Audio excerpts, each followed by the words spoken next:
Gail Fawcett is the Senior Research Advisor at Employment and Social Development Canada. Gail designs and conducts research on persons with disabilities, primarily using data from Statistics Canada to support program and policy development in the department and in connection with Canada's reporting requirements for the United Nations Convention on the Rights of Persons with Disabilities. She has been involved with this type of research for nearly 30 years, since she was about 12.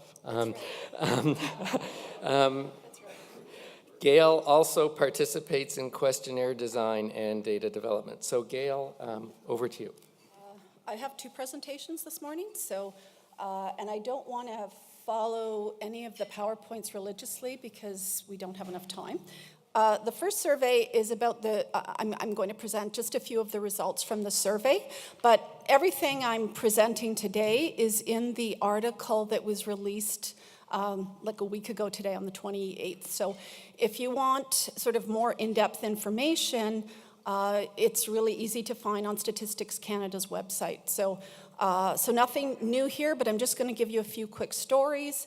Also, given what we heard yesterday, some of the discussion, given sort of where we're going on this panel, I'll just kind of provide some high-level sort of connections. So, as you heard yesterday, there's 6.2 million adults in Canada with disabilities. That's 22% of the adult population. But yesterday we talked about gender-based analysis and intersectionality. So there's a gender story. Women are more likely to have a disability than men. So the rate of disability for women is 24% compared to 20% for men. Not only is their rate higher, they outnumber men. So already you can kind of see how important it's going to be to start to lay that gender analysis, overlay that in any study on disability. Another really critical dimension, and when we talk about disaggregated data, this I think is one of the sort of most critical dimensions when we want to look at impacts and outcomes for people with disabilities, and that is taking a look at it by severity level, because it has a huge impact. Severity has a huge impact on outcomes for people with disabilities, and it's not an insignificant number who have severe and very severe disabilities. About 4 in 10 have a severe or very severe disability. Age is another layer, another intersection that we need to look at. No surprise to anyone, with age, up goes the rate of disability. So from, for youth, 15 to 24, we go from 13% all the way up to 47% for those 75 and older. Most of us are quite familiar with, but that's sort of the new numbers. So age is always going to be that other critical dimension or intersection. Another intersection is going to be disability types. Now, yesterday there was a call for sort of ensuring that data would be disaggregated, and it is important, disaggregated by type of disability. But one of the kind of critical things that you need to keep in mind is that it's not like you can say that people with this type of disability have better outcomes than people with this type of disability, because they're actually, there's this intersection. And that's perhaps one of the kind of key intersections, is people who have layers of types of disability. That's what makes it really complicated. The older you get, the more likely you are to have multiple disability types. And that complicates it. So you can't say worse outcomes for this group versus this group in terms of type. You have to approach it from a somewhat different type of analysis. The other thing, when we look at age, we can sort of look from a life course perspective, which I think is pretty useful. And going back to type of disability, if we look at youth, one of the critical things to know is that the number one disability type is mental health related or psychosocial disabilities. So 8% of all youth have a disability, some type of mental health related disability that impacts them and actually limits their daily activities. Second is learning at 6%, and then pain-related disabilities. One of the other key things that you need to know is that, particularly with mental health and learning disabilities for young people, again, there's an intersection. A lot of them have both. So when we think about the kinds of supports that youth are going to need, think in terms of the kinds of disability types that are sort of most prevalent. If we move into our prime working age, 25 to 64, we start to see physical disability types, in particular pain, starting to affect 14%. But mental health is still up there at 8%. So again, we're starting to see combinations, and we're starting to see a somewhat different presentation. When we get to seniors, the physical types seem to dominate. That doesn't mean that there aren't cognitive and mental health disabilities among seniors, but the domination is among the physical types. But again, the people who have the pain-related disabilities and the mobility disabilities are often the same people. So now moving to employment, because that's sort of the focus of where the monitoring and indicators are desired. And I mentioned that severity is a very important dimension and sort of analytical variable for employment. So you can see if you have no disabilities, 80% have employment. Mild, it's down to 76%. You go all the way down to those with very severe disabilities, and only 31%, less than a third, are employed. So severity is a really key thing. Now, I have a series of 3 slides here. I'm not going to go into huge detail about them. They are in the report. But one of the things, again, getting back to that intersectionality, layering, gender, age, and severity, all of these things work together, sometimes in a kind of a weird combination. So you do have to look at all of these intersections. I'm just going to skip through to the last one. Typically, certainly among people without disabilities, men are more likely to have employment than women. You start to see that a little bit for those with milder disabilities. When you get to more severe disabilities, and that's the severe and very severe disabilities, we actually see that among the younger working age, 25 to 34, women have a higher rate of employment. And then when you get to 35 and onward, none of the differences that you see are actually statistically significant. So men and women both have very low levels of employment thereafter. So I guess we don't quite know what's behind this, and I think Michael sort of might address this a little bit later, or maybe not. But we don't know if this is a unique group of women who will look different as they go through, or whether just when you hit 35, things start to take over. We won't know for time until we've had more time. Post-secondary education really matters when it comes to employment. And again, looking at gender and severity, those are 2 good lenses to kind of superimpose at the same time. I'm not going to get into a lot of the details here, but clearly you can see that regardless of disability or severity of disability, those with post-secondary are going to have, they're more likely to be employed than those who, let's say, have high school or less. And, for example, if we take women with more severe disabilities, 29% of those who have high school or less are employed, compared to 58% of women who are university graduates. So there's a pretty big improvement in terms of labor market possibilities by getting that university degree. However, let's go to the other end of the slide, and we can look at those with no disabilities. Women, university graduates with no disabilities, 82% are employed. So that 58% looks really good compared to the 29%, but it doesn't look so good compared to the 82%. So there's still something else going on. And this is just a quick little thing, because there's a lot of talk at this particular event around people whose disability is work-related. So a quarter of those who are working age, the underlying reason for their disability is work-related, and that could be an accident, exposure to toxins, loud noises, stress, trauma, that type of thing. So it's pretty large. I won't dwell on that one. There's no big surprise there. You also heard yesterday that there's about 645,000 people who are potential work candidates. These are, so of the 1.5 million working age adults who do not have employment, there's evidence that about 645,000 of them could potentially enter the labor market. But this is under a utopian world that we do not yet have, where everything is fully accessible, job accommodations are readily provided, there's no discrimination, there's zero unemployment, all of those things that maybe one day we might inch towards. But this sort of gives us an idea of just how many people could potentially come into the labor market and what we're losing by not having that labor force. But again, when we look at labor market or work potential, there's a gender story.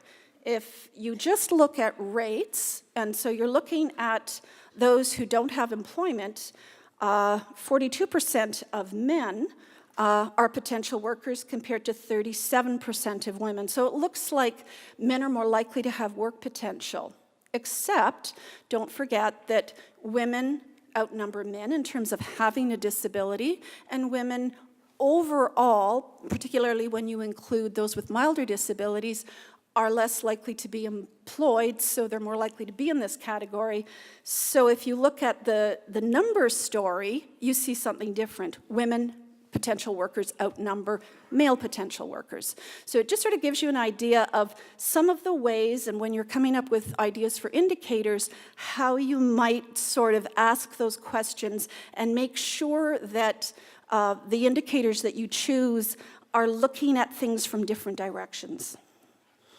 There was discussion yesterday about youth, 546,000 youth with disabilities. There's about 109,000 of them who aren't in school and they're not in employment. So, at that age, you expect that they might be going to school, maybe transitioning from one level of school to another, or transitioning into the labor market. But there's about over 100,000 of them who seem to be lost in that transition. And of that, about 83,000 are potential workers, again, in that utopian world. And about 80% of those have a mental health-related disability, a learning disability, or both. I think it's about 30% actually have both. So that gives you an idea of maybe what the barriers are to trying to get those youth into successful transitions into the labor market, the kinds of barriers they might face, the kinds of supports that they might need in job accommodations. Another kind of interesting story, and I think maybe this was the one that all of the rest I was actually kind of expecting, but this is the one that surprised me just a little, and that's that there's over roughly 118,000 seniors aged 65 to 69 with disabilities who are still employed. And some of them have severe and even very severe disabilities, which I found very interesting, but I think it kind of suggests that if you can be accommodated, you could even potentially work into your senior years. So, and getting to income, working age people with severe disabilities have about half the income of people without disabilities. So that's personal income. So, sort of around $20,000 a year compared with, close to $39,000 a year. So, again, I think that probably comes as no surprise. But we know that employment improves income, and that's where, sort of one of the, sort of goals of all of this is to improve income through employment. So if you just take a look at those with very severe disabilities who have full-time and full-year employment, their median after-tax income is $42,000 compared to $12,520 for those who don't have employment. That's a huge gap. So employment is a really, really important thing in terms of addressing poverty. But still, if you compare the full-time, full-year employed without disabilities to those with more severe disabilities, there's still a gap, but it's much smaller than it is. So employment is a key factor. So I'm not going to go through the conclusions because I think we've sort of gone through a lot of that. Now I'm going to move on to the next presentation, and that's around data options. I'm not going to get into a lot of details because there's a lot of this sort of out in the public domain that you can look at it. But if we take a look at the gathering of disability data in Canada, it goes back to the mid-1980s. But at that point, we were viewing disability in a very medical model, and it was physical or sensory. So there really wasn't much attention being paid to cognitive disability types or to mental health. They were just kind of those other things, and that's kind of what the initial data gathering was focused on, but that's where we were as a society at that time. So in the evolution of data and the sort of 3 phases of data strategies that Canada has had since then, we started our latest one in 2010. And in 2010, the idea was to move to a fully social model of disability, and there was discussion about this yesterday, where it isn't just impairment, it isn't just something wrong with the person, it's the interaction of that with barriers in society. So it's your environment. So the first thing we did was to develop what we call the disability screening questions, or the DSQ. And it's an instrument that defines disability using a medical model. And the idea of it was to try to have something that was consistent across different surveys, something that was detailed enough that it got at the complexities of disability, but also that it was short enough that it could go on general population surveys. So in terms of the current surveys, so the flagship survey is Canadian Survey on Disability. That's the one that was just released last week, the 2017 version. And it is a post-censal survey, as all of the other flagship surveys have been. I don't want to get into what post-censal means, but it follows the census. It depends upon a short set of questions on the census to create a list of people most likely to have a disability. And that's how they get the respondents for the flagship survey that follows it. And because the full DSQ, no full module is small enough to go on a census, because census real estate is really, really hard to get. It's like trying to find a house in Vancouver, maybe, I don't know. But you're not getting a full module on it, so we got a few quick questions on it. And that question has changed over time with as our evolution of thought around disability has changed. So we had the Canadian Survey on Disability in 2012, and now again in 2017. So it can only take place every 5 years, and it has a very large sample of people with disabilities, and that is the idea behind it. It's a very detailed disability-specific survey, and both of those 2 surveys, on the survey itself, it used this new instrument, the DSQ. The problem was, we started the development in 2010, the same year that Canada ratified the UN CRPD, which incidentally calls for the social model of disability, so we were very much guided by that. So we started that. Unfortunately, we couldn't get the right filter questions onto I'll call it the 2011 census, but it was really the National Household Survey, but that's another story entirely. So we couldn't get those questions, so we still had the old questions, and those old questions really didn't address mental health-related disabilities or cognitive disabilities. It was rather weak in terms of its capture. So in 2016, the new long-form census included the new filter questions that are consistent with the DSQ. So that's one of the reasons, if you're familiar with the 2012 numbers and you look at the 2017 numbers, you go, oh, wow, that's different. And so they're not comparable because the methodology is different, but the methodology is just so much better. It is so much more inclusive now.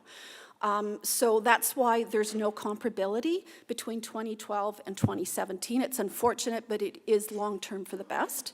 But there will be comparability in 2022. So that's your next data point in terms of monitoring. So another post-census survey that for the first time, or first time in a very long time, actually includes the DSQ. Again, it's consistent with what we have in the Canadian Survey on Disability. It's our sort of main instrument for disability, is the Aboriginal Peoples Survey. And it's post-census as well, but it's post-census designed to have a very large group of Indigenous people. And it has the DSQ on it as well. So now we are going to be able to get really good data on Indigenous people with disabilities. We really haven't been able to do that in a really long time. So then there are general population surveys. Those are surveys of just sort of the general population. It's meant to be representative of the country, not any one particular group. Although in some cases it is with the National Graduate Survey, but basically it's not sort of pinpointing disability. But we have the DSQ, a consistent instrument, on most of those surveys now. So for example, and I'll just move. So, okay, so we've gone through the Canadian Survey on Disability, extensive information on persons with disabilities. One of the really key things for employment is information around requirements and unmet needs for accommodations on the job. Why aren't you working? What are your experiences on the job in relation to disability, and what do you need? So then the APS, you'll be able to get information on First Nations, Métis, and Inuit. And they have a lot of information on labor market training and even assets and income and education this time around. So there's a lot of good work that can be done with that. So moving on to the general population surveys, probably the key one that you're going to be interested in for monitoring is going to be the Canadian Income Survey. It's done every single year. It's annual. It's cross-sectional, which means new people every time out. It is a supplement to the labor force survey, which is where we get our unemployment numbers and our sort of economic updates. The DSQ is on this survey. It's a fairly large survey. It allows you to do a sort of a yearly monitoring or tracking of a lot of the basic labor market indicators. So labor market activity throughout the previous year, like how many weeks did you work, how, was it part-time or full-time? So it sort of takes it gives you a little more detail around labor market participation. Are you in a minimum wage job? It allows us to look at income and poverty. Canada's new measure of poverty, which is based on the market basket measure. So, excuse me. So there's a lot of information, and that can be replicated every single year. So you can follow this over time and get that kind of trend analysis. Looking at Aaron, we used to do this with a previous survey called the Survey of Labor and Income Dynamics, which was done, this is the survey that replaced that. So a similar type of monitoring. But there is no disability-specific information on it. So that's a little bit of the weakness, but you can get that from the CSD, and you can sort of complement. General social surveys are done roughly once a year. Every once in a while, they try to squeak an extra one in. About 25,000 people. Again, it's just a general population survey. The content rotates over a 5-year cycle. The DSQ has been on it since cycle 28, which was 2014. Provides a fairly wide range of socioeconomic indicators. A lot of them correspond to many of the articles of the convention. This is just an example of some of the themes: victimization, time use, Canadians at work and at home, families, caregiving, care receiving, giving and volunteering and participating.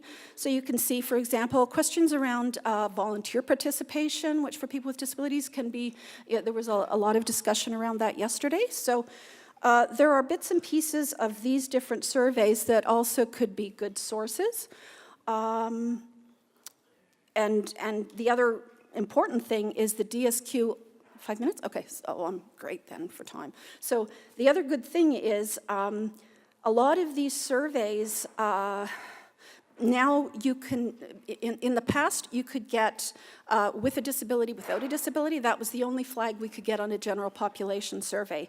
Now we're actually able to get disability types. So you can take a look at this particular issue as it relates to people with mental health disabilities or people with multiple disability types.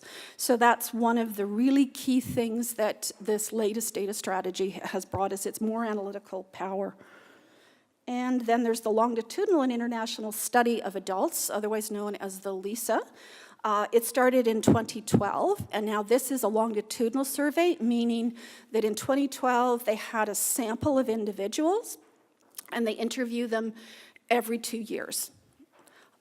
So you don't have, well, you do actually have some new people coming in if they join a particular household, but it's not, let's say, you can't get, you won't be monitoring what is happening in the population over time. What you're looking at is how people move through different phases of their life and through different economic cycles. So it will allow you to sort of track what's going on, how long do people remain in poverty, what happens if a disability occurs at a certain point in time, what happens to their labor market, and can you track? The other good thing about this is it has a data linkage to the tax files going back 20 years. So that gives you a lot of power in terms of understanding where people have been, where they're going, and what happens around disability. So, excuse me. So that has a lot of possibilities as well. And then the final one is the National Graduate Survey, which is, I think, either in the field or just getting out of the field at this point. What happens is post-secondary graduates in Canadian institutions who graduated in 2015 are interviewed in 2018, so 3 years later. They're interviewed to see how well they made the transition. And again, for the first time ever, they've got the DSQ. They've got a way to track disability. So we're kind of looking forward to that survey, maybe giving us some ideas around that youth group and what their kind of transition barriers might be. So now I think I'm done. Am I ahead of time? Okay, so I'm going to hand it over to Emil now.